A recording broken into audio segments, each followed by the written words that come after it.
नाला के कीड़ा है। नीच की सरकार, वो डाकू है। मोदी को गालियां देने वाले मोदी मर जा तू, मोदी मर जा तू, मोदी मर जा तू ये नारा लगाने वाले मोदी मर जा तू। अब अफगानिस्तान में सिखों और हिंदुओं के दर्द को देख नहीं पा रहे हैं। मोदी सरकार वहां फंसे इन लोगों को जिस शिद्दत से निकाल रही है उस पर कोई चर्चा नहीं है। आपको भी शायद लग रहा होगा कि जो ऑपरेशन देवी शक्ति चलाया जा रहा है अपनों को तालिबानियों के बीच से निकालने का, वो चुटकी बजाने जैसा खेल है, मगर ऐसा है नहीं।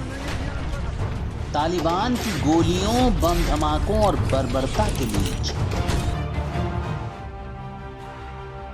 पहली चुनौती अपने देश की धरती से ही शुरू हो जाती है, क्योंकि भारत से अफगानिस्तान जाने का सबसे छोटा रास्ता पाकिस्तान होकर है, जहां से जाना भारतीय सेना के विमानों के लिए आसान नहीं है। ऐसे में रास्ता चुना जा रहा है ईरान होकर, मगर ईरान से भी अपनी सेना के लिए उसका एयर स्पेस इस्तेमाल करने की इजाजत लेना आसान नहीं था। लेकिन मोदी हैं तो सब मुमकिन है। दूसरी चुनौती है कि सेना का विमान सीधा काबुल एयरपोर्ट पर नहीं उतारा जा सकता, क्योंकि काबुल में तालिबानी कब्जा है। भारत तालिबानियों पर भरोसा नहीं कर सकता, इसलिए वहां ज्यादा देर तक भारतीय सेना अपना विमान नहीं रोक सकती। तो इसके लिए सरकार ने चुना है कजाकिस्तान एयरपोर्ट को। तो तीसरी चुनौती थी कजाकिस्तान की अनुमति मिलना, लेकिन फिर वही, मोदी हैं तो सब मुमकिन है। कजाकिस्तान के साथ साथ इस काम के लिए सरकार कतर और दूसरे यूरोपियन देशों की भी मदद ले रही है।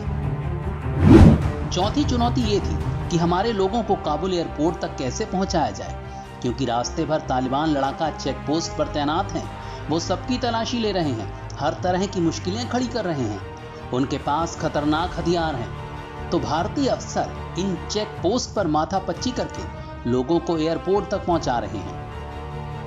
पांचवी चुनौती है एयरपोर्ट पर मची अफरा तफरी, जिसकी वजह से यहां एक जगह इकट्ठे हो पाना संभव नहीं है। तो इसके लिए इंतजाम किया गया एयरपोर्ट के पास ही एक बड़े गैराज का।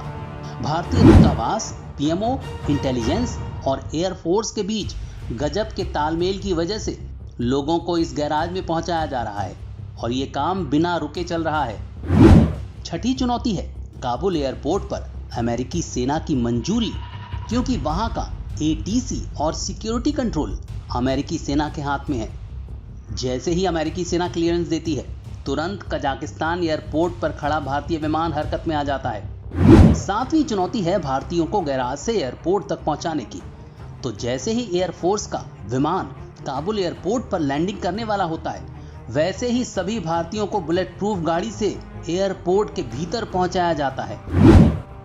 अब आठवीं चुनौती होती है ये प्रक्रिया बेहद सुरक्षित तरीके से चुटकियों में की जाए। तो इसके लिए हमारी स्पेशल फोर्सेस पोजीशन लेती हैं और अधिकारी लोगों को तुरंत प्लेन में चढ़ाते हैं।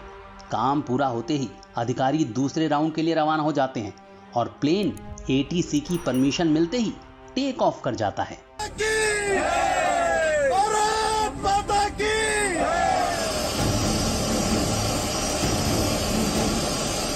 मगर चुनौती यहीं खत्म नहीं हो जाती। हिंडन एयरबेस पर इन्हें उतारने के बाद कोविड प्रोटोकॉल का पालन, जरूरी क्वारंटाइन पीरियड, इनका खान पान, मेडिकल सुविधाएं और इन्हें घर तक पहुंचाना। यात्री मेंटल शॉक में होते हैं तो उन्हें काउंसलिंग भी दी जाती है।